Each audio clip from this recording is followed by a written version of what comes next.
పుట్టిన దేవుడు వెన్నెలో వెన్నెల కన్య మరియ గర్భమందు వెన్నెలో వెన్నెల మనుషుడుగా పుట్టినాడు వెన్నెలో వెన్నెల కన్య మరియ గర్భమందు వెన్నెలో వెన్నెల మనుషుడుగా పుట్టినాడు వెన్నెలో వెన్నెల రక్షకుడు రక్షకుడు పుట్టినాడు వెన్నెల నీతి సూర్యుడు దయించెను వెన్నెల రక్షకుడు పుట్టినాడు వెన్నెల నీతి సూర్యుడు దయించెను వెన్నెల వెన్నెల.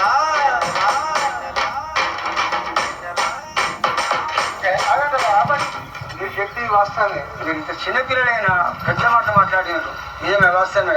ఈశ్వరు దయవలనే మనం నడుస్తాం కాబట్టి ఏసయ్యను మనం స్తుతించాలి. మీరేం డ్యాన్స్ చేస్తారా? ఏం చేస్తారు? చూడ డ్యాన్స్